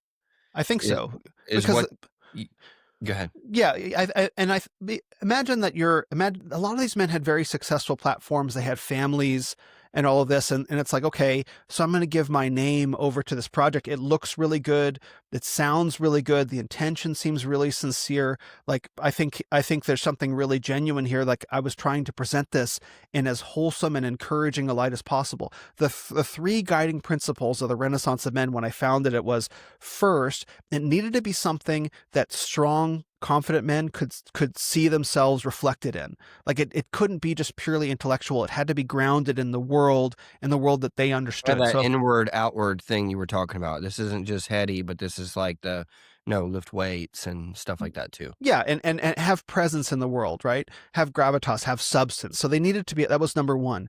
Number two was that it needed to be something that less confident men could find aspirational. Like it's not Yeah. going to be like shields and grit and men and beef. Like it's not going to be that. Yeah. It's going to be like, look, this is thoughtful and it ties itself to the best of Western tradition of literature, of art, right? So it's not just out there in the world. It also has a heart and it has a soul. That was the second principle. And the third principle was that it had to be non-threatening to women. I needed women to know that if you trust the men that you love to this project, that you're not going to receive a man back that you don't recognize. He's not going to come back and suddenly, be some sort of misogynist, or he's not suddenly going to think that he's Yeah. the end all be all of everything, that he's going to be transformed for the better. So strong men needed to see themselves reflected in it. Less strong men needed to find it be aspirational, and women needed to be a part of it as well, because men and women are made for each other. Yeah. And so that was the principles of what I was trying to do. So I think all the pieces were there, but again, I wasn't a multimillionaire entrepreneur. I didn't have a family. I wasn't, I didn't have 8% body fat or whatever. Like I didn't look the part, but I was still doing the work in a thoughtful way. But these men that had built lives and established businesses and stuff, they're like, I don't really know who this guy is. I've got my own thing going. I don't think I'm going to put any weight or energy behind this. And so it was deeply disillusioned. I understood. I definitely got Yeah. it. But I But you thought that, come back in. what's that? Eventually you get their attention and you Well, get their never to invest in the film to take it to completion. but you had things not gone the way that they did, and I was just watching, I was blown away, brother. I mean, really, and not at you or against you. I just like just a fascinating story. Your fascinating, incredible story. And I'm sitting here, and my wife is kind of along with me. I'm always talking about what I'm working on and thinking through. And she's sick, Mm-hmm. and so she came home. She slept, from the time she got home, just trying to rest up and get rest. And well, I come hop into bed, and I'm still jotting down some notes and reading some things. And I put on one of Anthony Johnson's addresses he gives to the on the state of the manosphere, and it's F this and just Yeah. language and constantly referencing you. So he's like Yeah. relying on you, and I see this like friendship that eventually things don't pan Yeah. out We'll that talk way. about that. Things go in a different direction. But I suspect that had things not gone that way, you tell me if I'm wrong, but maybe in another 5 years, that relationship, the alliance could have been strengthened, and Yeah. money would have been. Was that your hope at the time? Like, okay, let maybe set this documentary aside for a moment, but let me invest in the networking, getting to know these people, coming to the thing, doing videos. I mean, you did interviews of people that were there. You spoke at Mm-hmm. Yeah. it. So, I mean, there clearly is, well, we might not want to give you all this money, but we want you in this circle. I mean, is that fair Yeah. that those things are kind of true in Yeah. 21, 22? Yeah, yeah. So let's talk about the Manosphere and the 21 convention. Yes, I think so, but I think on some level they didn't quite know what to do with me. Yeah. I sometimes describe it. It's like a zebra around horses. It's like I don't I that looks I see something in that, but that something doesn't looks a little off about that. Like not off in a bad way, but like I recognize that, but there's something different. And so it was a little bit like that. So I think a lot of people don't quite know what to do with me, which is fine. But I think there was that element. So you've mentioned Anthony Johnson. Anthony Johnson was the founder of the 21 convention, which was the biggest Manosphere convention. So every year, I don't remember when he started it. Maybe his first was sometime in the 2010s, something like that. Pretty impressive, I gotta say. I was Yeah. looking at stuff, I was like, man, he was able to make the movement feel more legitimate. That's exactly right. So he would do a conference every year in Florida where he lived, where he brought together Manosphere influencers from across the spectrum. So it wasn't just we're only going to talk to guys who are fathers or fitness guys or whatever. We're going to, like, this entire big conversation about masculinity, I'm going to bring in as many people as possible, as many different men as possible, to share their different perspectives. And that was the 21 convention. Anthony made a lot of very smart decisions early on because he recognized that not only is having a conference where men meet face to face, not only is that important, but high production values, capturing video and audio to put it online was where like the real energy would be. Like, you can get a certain number of men together in a room, sure, but by capturing it and making it look and sound really good and making the production values high, you can reach a much broader range of people through posting it online. And so that was a very smart decision. Like, he always invested quite a lot of money in the video and audio production, and it really showed. And so I met Anthony Johnson during my so I had heard about the 21 convention because that was the Richard Cooper talk that I had watched. I'm like, oh wow, okay, so this conference exists. I come back to the United States, 2020, I become a Christian. I didn't realize that was at the 21 convention. What year was that, Richard Cooper? Was that 2018? I'm pretty sure it was 2018. Yeah, I can find the exact talk for you. It's a pretty good talk, actually. I'm not a giant fan of where Richard Cooper has gone. I'm not a giant fan of where most of the Manosphere influencers have gone, actually, the vast majority of them. But there was a moment in time where something really special was happening. Like, from 2018 through 2020, something really genuine and real and sincere was happening. It was after that it went off the rails, which we'll get to that later. So in 2020, I get baptized September 2020. I start my podcast. I go to the 21 convention for the first time in October of 2020. So I know the 21 convention, all these numbers are kind of confusing, but I go to the 21 convention having just started my podcast. And so that's my chance to meet a lot of these influencers face to face, not in as a 2021 was the first time you went to the 21 convention. In 2020 is the first time I went to the 21 convention. Okay, everything, it was a very small, it was the convention had been growing quite a lot through 2018. I think 2018 was the biggest year.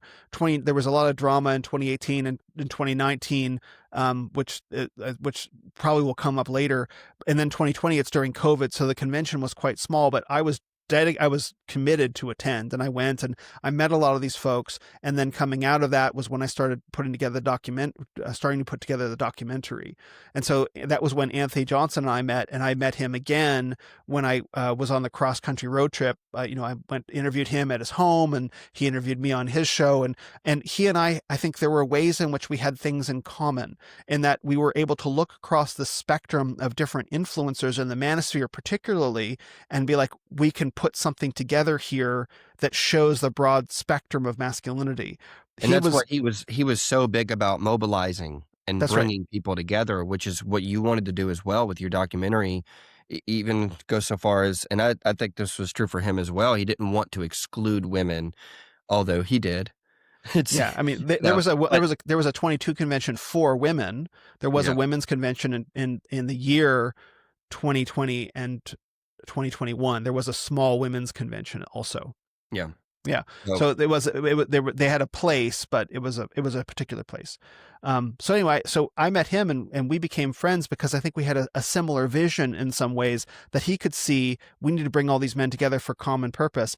I had the same vision to bring all the men together for common purpose. So naturally we would become friends. I went there in 2020, met him. And then when 2021, a year later, comes around, I've produced the documentary trailer, which I still think looks really good. Me and too. So and thank you. And so at the 2021 convention, I gave two talks. I spoke at the men's conference. I spoke at the women's conference. I hosted two panel discussions. So I was the moderator for two different groups of men talking about various things.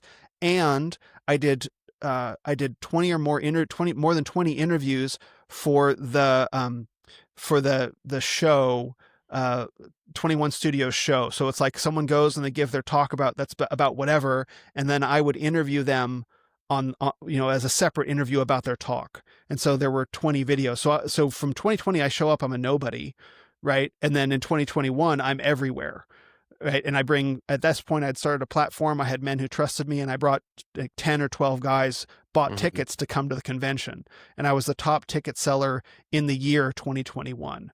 And so I go from, again, just showing up as a regular guy at the conference to everyone everywhere a year later in 2021. So Michael Foster's there at 21. That's right. In 2021 and 2020. And at 2020. Yes. Now, you've mentioned to me that Michael Foster was a connection point. Yes. Between the Calvinist Reformed and Young Restless Reformed kind of men. Tell us about how you come into Doug Wilson's got to be somewhere around there at that time, and there's a relation between Michael Foster and Doug Wilson. So yes. Just walk us through that. So Doug Wilson, Michael Foster first attends the 21 convention in 2020. I hear about him, but I don't think I meet him. Fast forward a year later, October 2021, I go back to the convention. I'm like everywhere. And at this point, I still haven't managed to find a church back in Phoenix where I live, but I have heard about this place called Apologia.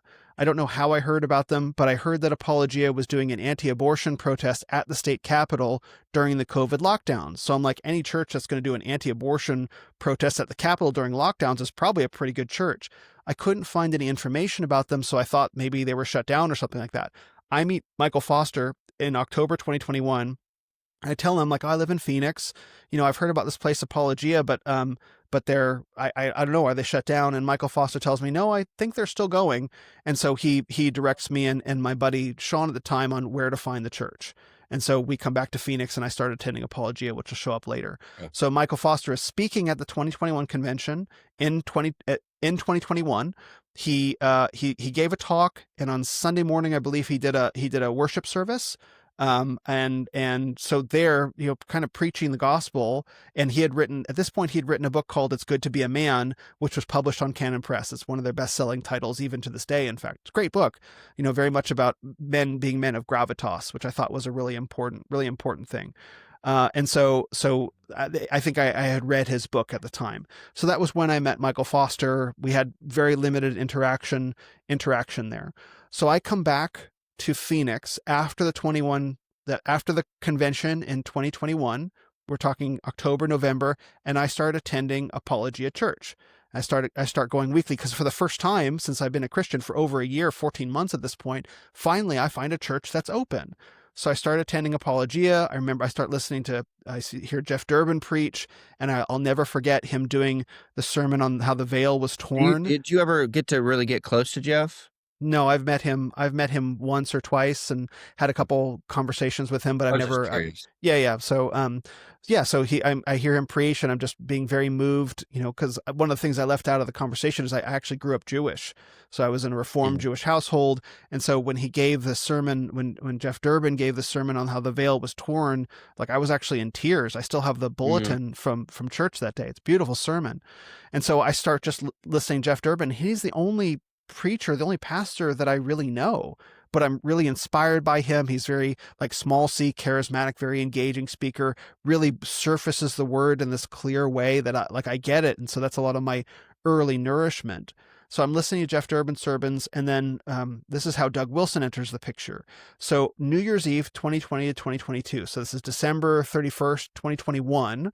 I'm visiting a friend up in Spokane for New Year's, and I get COVID. I get sick. And so I have to cancel my flight home because I'm not gonna I couldn't fly, and so I'm staying in my friend's guest room, and like I'm just lying there like what am I gonna do all day? So I just Yeah. have my phone. I'm just playing Jeff Durbin's sermons off of YouTube. Jeff, just as I'm lying there all day, he's just him talking, and then eventually the YouTube algorithm sends me this guy Doug Wilson, and I start listening to Doug Wilson's sermons. Like I really like what this guy has to say. He's deeper and richer in some ways than Jeff Durbin, but still speaking into the same issues from a more pastoral kind of grandfatherly sort of way.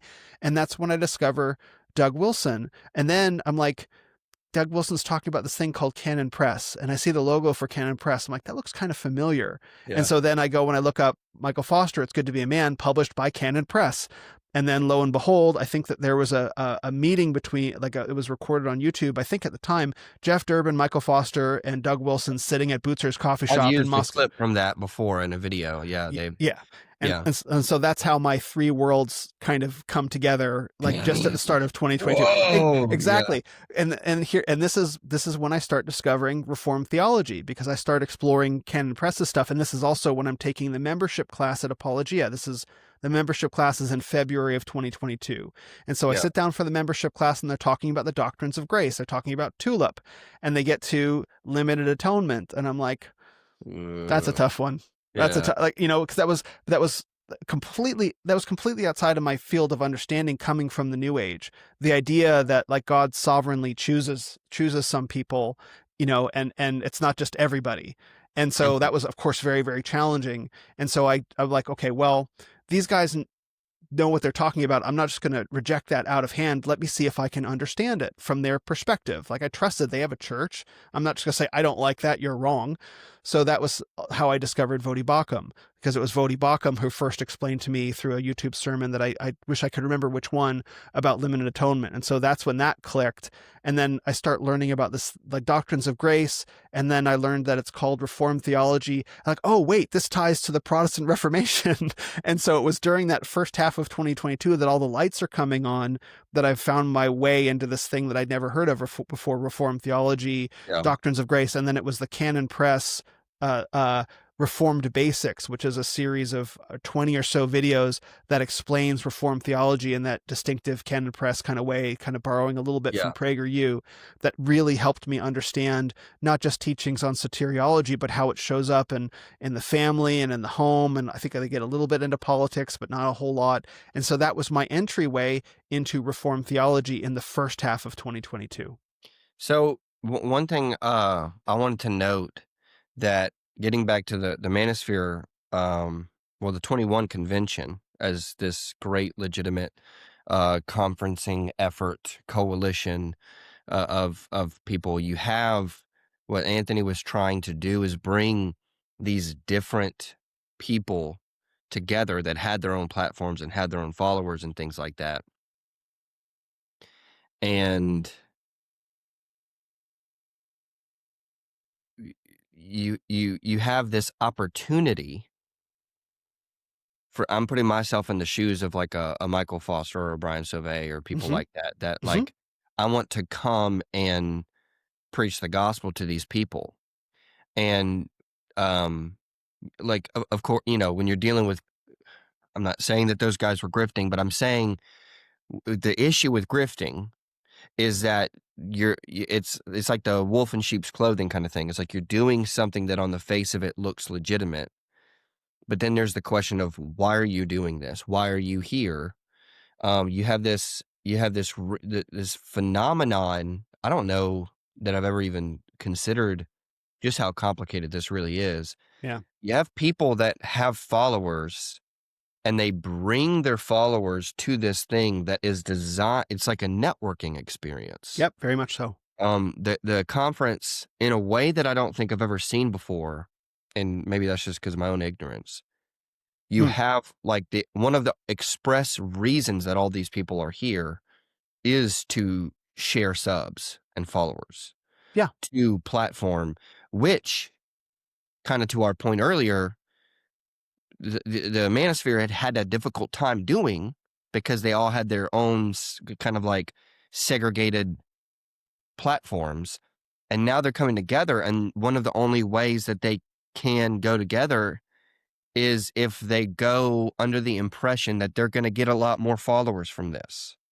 Yeah, We're, or you can have the opportunity to create content with other creators that you've seen online, but now yeah. you get the chance to meet in person. It's like any other conference in that way. Like the reason why you go to a conference, maybe you go for the talks.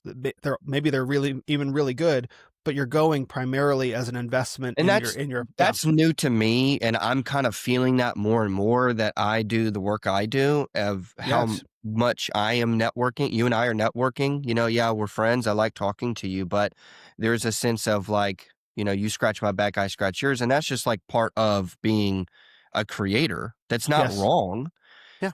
But it's interesting because it's just a reality that people need to be aware of. Like, Yeah. hey, and it calls into question people's motives sometimes in certain cases. Like, okay, you just have like that is a reality, like and you can still even have pure motives wanting to do that, but there can be bad motives. There can be people with bad motives. You have like an Andrew Tate that it Oh yeah. seems like he's not a great guy.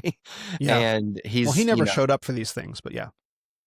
yeah, no, I'm glad you pointed. I don't want to misspeak there, but like anyway, I just wanted to step back and say that because like now when you talk about now, like okay, we have all these creators and that is good or bad or whatever that is. It's just like it's just networking. It's just what it is, and I'm learning that that's just part of the job. It's just what you do. Hmm. But then when you bring Christianity into it. Hmm. Now you have people who are interested in the Manosphere conversations and may even have, like the hard or it's good to be a man. You have Michael Foster who's built, he's a pastor, he's preaching the gospel, but at the same time, he has an online presence and he's trying to speak to disenfranchised young men. Hmm. And he wants to show them what struck me, if I hadn't already said it, was, this I'm experiencing Brian Sauvé up there preaching, and he's like, he says something like, there is a sense in which on the surface, you guys are closer to the kingdom than the blue-haired feminist because they are denying Hmm. nature and denying reality. He's like, you guys are close, but you still need to root your pursuit in a Christian worldview. Hmm. And, I haven't yet listened to Michael Foster's talks, but I'm sure it's along those kinds of lines. Like, let me tell you the truth and root it kind of in a Van Tillian way that Doug had taught us to, hey, let's root these ideas in the Christian worldview and show that, yeah, be a strong man, be a father. What? Because of God's fatherhood. Hmm. You know, Otherwise, it's just feminism or matriarchy versus patriarchy just because. That's right. But you need to root it in the Christian worldview. Bingo. So they're coming to this. So getting back to, you're coming to this convention, conference, whatever. One of the express purposes is to share audiences and network. And also, in your mind, you're thinking, not you, but in a preacher's mind, you're thinking, but I want to share the gospel. Hmm. I want to preach the gospel. Yeah. That's just fascinating to me, all the moving parts. And you see God, it seems like God actually even used this in your life to connect you to apologia and to Hmm. show and to bring you even to Doug, so that just shows that God uses crooked sticks, draw straight lines, and he is showing you the truth, and you're kind of discovering Reformed theology and the doctrines of grace in the midst of this. But I just wanted to make that point about like the complicated nature of, okay, yeah, you are a follower, and I'm sorry, you are you have an online presence and you have a following, and you are a preacher, and so you're wanting to take this opportunity to do that. But as will come up continually, there's the issue of audience capture. Well, now you Sure. capture these guys at this thing that are here at a movement that has pagan roots, and you're Right. preaching the gospel, and it seems like you're trying to baptize it, and in some ways it works, but in some ways it causes problems. Yeah. Am I? Yeah, I think some of that comes later. I only attended the 21 convention up to the year 2021. That was the last year I was here, which we're going to get to in a minute. But I can tell you a couple things were happening in that year. So like Michael Foster first was there. My impressions of Michael Foster from at the time was that he was there on an evangelistic mission. That Yeah. it was that my understanding is that he was not paid to speak there, he spoke and he led a worship service on Sunday morning, I believe. Obviously, like, it's normal that if you speak at a convention, that your flight and hotel are paid for. Like, that's normal, and I think that's okay. But he was there on an evangelistic mission, and I can say that me personally, I am the product of two significant evangelistic missions. First was this Camp Spirit Dream going to Burning Man, beginning in 2003, and then I met them in 2015. Like, they did something completely unthinkable. How can Christians be going to like an explicitly pagan, anti-Christian, perhaps even anti-Christ festival and running a ministry, a significant ministry there for 15 years in total? So they went to a place that Christians at the time weren't going to. They went in a systemic way. They had plans and they had protocols and all this different stuff. So it was very formal, very professional. That was where I met them. And it was through Michael Foster doing something similar, going to the 21 convention, that I encountered him as well. And so I am the product of evangelistic missions within the United States. And so that was my impressions of him in 2021. And it was successful. Also at the 21 convention in 2021, Michael Foster was not the only Christian speaker. There were 6 Christian speakers there. There was a Catholic, there was a Mormon. Obviously, we can talk about all that. There was maybe someone who was probably a little bit more non-denominational Baptist, right? There was a Eastern Orthodox, Jeff Younger. He was there as well. So there were, and I was calling myself a Christian at the time as well, even though I didn't really know what that meant yet. I was still calling myself a Christian. So I was one of 6 Christian speakers. In fact, I think I led one of the panels that I led was about Christianity and masculinity that year. There were 2. I'm pretty sure that was one of them. So there was already a Christian conversation happening in the Manosphere, completely independent of Michael Foster and independent of me. It was already kind of happening as a result of people asking questions. Everything we've been told is a lie. The thing that we've all most been told is a lie is Christianity. So let's start looking into Christianity. That was already organically happening throughout 2020 and throughout 2021. So Michael Foster was there to represent the Reformed Protestant position. I'm grateful that he was. And so that was 2021. I was not there in 2022, which was the year that Brian Sauvé was there. And we can talk about that in a minute. But I think it's not a big convention. Like, there wasn't like hundreds or thousands of people there. There might have been 100 or so people there. But I mean, these were men that were passionate. They were willing to spend the money and go. And it was a great networking opportunity for fellow creators to exchange ideas and just to kind of be like, hey guys, we're living in this crazy moment in human history. It's nice to be in a place where like it's actually okay to be a man and not have to worry about that. So it was very refreshing, because I also discovered that, when you get a whole bunch of aligned men in the same room together, there's an energy in the room that you don't really find anywhere else, that men are actually weaker on our own. And so when you get aligned men into a room, like, you think about like, how did these sailors, in the 1700s and the 1600s and 1700s that were on these big galleons crossing the Atlantic Ocean, like, how did they do that? Well, they did it because there's an energy around men who are aligned for a common purpose, to be able to weather storms, to be able to find inspiration from each other that they can't get any other way. I had never experienced that before.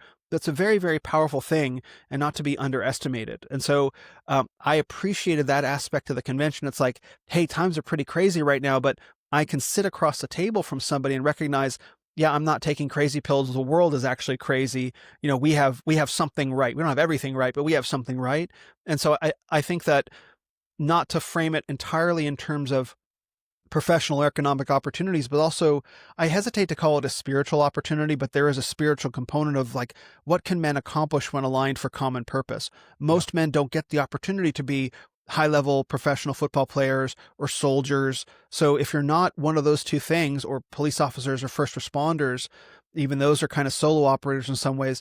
If you're not one of those two things, how do you find masculine camaraderie face to face? You're not going to find it in your church, probably. You're probably not going to find it in your bowling league or your auto club, because those are very pursuit focused.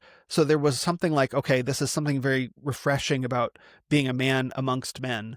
And so I think that was a big component of it as well. Of course, there are professional opportunities, and that's where you go. That's why you go. Was that Michael Foster's first motivation? I don't think so. I really don't. I really don't think so. No. Yeah. And even in terms of which is the primary motivation, I'm just acknowledging that they're all at play.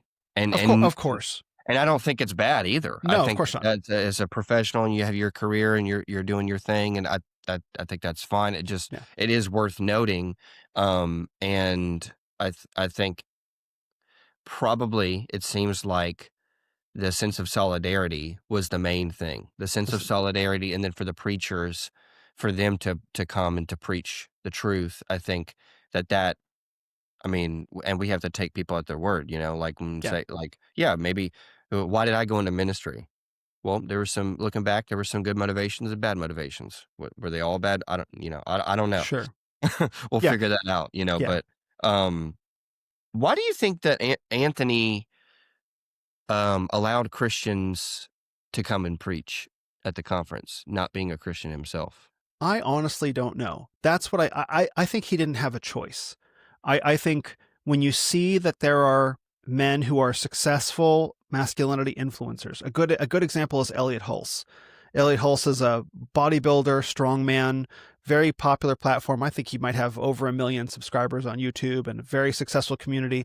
He was more Jungian personal self-development, and then he became a Catholic. And so I think there's a component of like, well, if we're going to be honest about what the masculinity conversation, Christianity is now a part of the conversation. So Christianity has to be welcome in. But Anthony himself was very explicitly anti-Christian. And so that was something that I've never been able to figure out is like, if you hate Christ and Christianity so much, anti-faith, why are you inviting all these men of faith to your conference? But And do you know what starts that? Does he first reach out to the Christian influencers, or are the Christian influencers reaching out to him, or do we just not know that yet? I don't know. I think if you're tuned in to the masculinity conversation online, eventually you recognize that like, well, this guy's saying valuable things and people are following him. So, if I want to be relevant, let's say, let's have this man in. I think it's possible that he might not have recognized the sincerity of what was going on. So like you can look at, if you're not a Christian yourself and you don't like Christianity, you can look at a man being successful talking about Christian masculinity, and you cannot evaluate it for what it is. Okay, that's just a guy talking about this, instead of seeing the spiritual reality of revival or reformation behind it. So I think it's possible he invited Christianity in without understanding that there was so much more behind it, because he just kind of viewed it as this delusion. Well, okay, these guys believe this thing, but there's no reality to it. I'll let them come speak. But if you don't have a Christian worldview, if you can't see God behind it all, you don't exactly recognize what you're doing. There's a Trojan horse for the good kind of component to it, I think. Yeah. Well, I think too that I'm thinking as you're saying that about Paul's the unspiritual man cannot discern spiritual things. And Correct. so you talk about, the problem of grifting, there's that side of it too, to where like I like that you said Trojan horse, where it's like he's kind of I don't know what Anthony's motivations are, but I mean, if he's not a Christian, they're not good. And so he's inviting these people for whatever gain, networking, coalition building, not all on the face of it bad things, but he's just trying to do something that's very much in this world, Yeah. on this earth, in his career and his whatever platform building. And then these uh preachers, they have an agenda to, hey, I want to preach the scriptures. And um, that to me, I feel like that's something that I want to talk with you more about in the future. And I'm going to do some thinking about, maybe there's some books we need to read Hmm. to figure out the relationship. Because what we're dealing with now, as we move toward the end of this, we're dealing with, can Christianity do a Christian nationalism thing? Right. But from this fate where we're at right now in the story is the nationalism looking at Christianity and wondering what to do with it. Mm-hmm. And Yes. you kind of have two, it's like this interesting thing where Christianity, it's not a Mm. movement, it's a spiritual faith, but you have Christianity and the Reformed faith and Reformed movements, whatever, looking at nationalistic movements and going, can we come and hang out and see where we agree and disagree?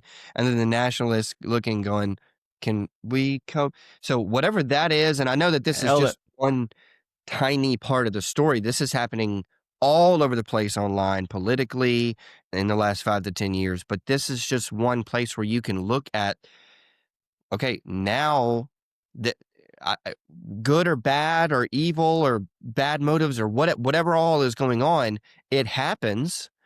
And the result, it seems to me, has been a dumpster fire for the most part, or the overall. It has not gone.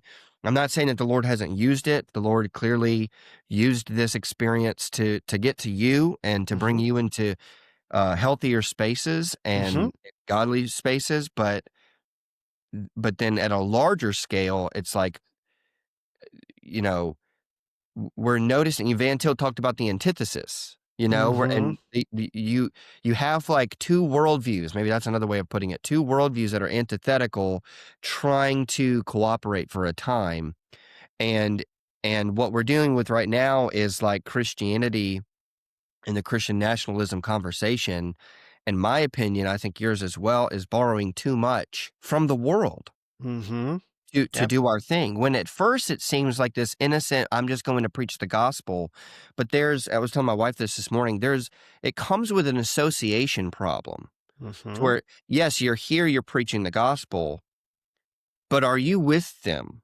Mm-hmm. Or if you are, in what way and how much are you? And then that starts to touch on the audience capture. Mm-hmm. And now you're here and you get, this audience, but how much of that audience has now come to your church, and how much of them, which now I'm seeing, which I still don't know if I agree with you on, asking that question for membership, but I see why you say that in your Christ Over All article, Mm-hmm. that you need to ask them, whatever question you said about the Jews, to see how they respond. Yeah. And I think the reason you're doing that is because you're trying to like put a filter for that audience capture in place. Mm-hmm. That if you're going to go and if you're going to preach at these things and you're going to be, you know, associated in some sense with these people, you're going to attract their audience, and you need something there that's going to further distance yourself from the world if you are a regenerate church. I'm sorry, a regenerate Christian filled with the Holy Spirit, a gospel preacher. You need something to still say, I'm not of the world, right? And Mm-hmm. I will go and I will get you. But when I bring you into the church, if I'm a fisher of men, there are some ideologies you got to check at the door. Yes. And ultimately, it comes down to this question: is being a groiper a spiritual issue? Yeah. People will say, oh, no, it's just a political thing, it's a cultural thing, it's a social thing. Absolutely false. Yeah. Absolutely false. You can feel when you're talking to, let's stipulate that some of these Anons are real people. Like, you can feel when talking to these Anons that there's something deeply unchristian about the way that they engage with the world. There was an article about it yesterday, just about the use of foul language and just all the filth and slime and grossness that attends to, like, a Nick Fuentes, that's all around him in that world. And so if you're looking at that, and I've been consistent in this, if you're looking at that and you're saying this is just a politics thing, it doesn't have any bearing on the gospel, you're wrong. And so, like, what are you going to do to filter out groipers, from coming into your church? Because I'll tell you, if you admit a groiper into your church, like, he's going to do what, like, all that, the way that these ideas spread is virally. Hey, bro, Yeah. have you seen this meme? Have you started asking this question? And so you got to find out what this young Oh, it's man. just a joke. It's just a meme. It's just a joke. We're just joking about it. Well, I think that's obviously false, and I think Tobias spotted it a long time ago, right? So Tobias was right. He was absolutely right. And Did I we ever can. tell you this? Just most people. I don't know if I'll ever release this publicly. It would be on the Patreon. But did I ever tell you that Tobias emailed me No. and he said thank you? This is like way Oh, in the beginning when I first was starting, and I was just like, no problem, dude. Thanks yeah. for standing up for the truth. Yeah, Anyway, absolutely. just So if you look at, if you as a faith leader or a pastor look at what's happening around the men who follow Nick Fuentes, around the groipers, and you're like, yeah, no problem. I think that's a problem, because obviously we're dealing with unsanctified hearts of young men. Yeah. Bitterness, ethnic vainglory, hatred of women, hatred of minorities, hatred of the all Jews, critical theory stuff. all critical theory stuff. But similarly, just because we're doing equal weights and measures, if you look at a young girl who hates her father, right, and is carrying bitterness as well, that is also a sanctification Yes. issue. And so in a sense, we can say the reason why you have all these unsanctified young men is because the evangelical church failed on sanctifying young women, right? So in a sense, but these are also two different problems. And so pastors, especially who are responsible for their congregations, have to look at both of those and say, look, I see that you're wounded from the world. I see that you're carrying bad ideas and that deep inside there's a root of bitterness that's taken hold of you. I see that in you. I would like to have a conversation with you about sanctification in Christ so you can be free of this bitterness and have the peace that passes understanding, so that you can have the fruits of the Spirit, like Colossians 3, so you can truly embody the best of the faith. I would like to help you in that. And I think that's a pastor's job. How can it not be? But if you look at these and you say, you know what? I could use you. What are you doing? And that's what I think is going on, is that you have a lot of influential pastors online who don't view this as a sanctification question. They have their influencer hat on, and they're like, you know what? I could use you to grow my platform. You're not actually one of my flock. You're not in my church. You're someone who follows me online. So my responsibility to you is different than the responsibility to people in my flock. And I don't think that's true.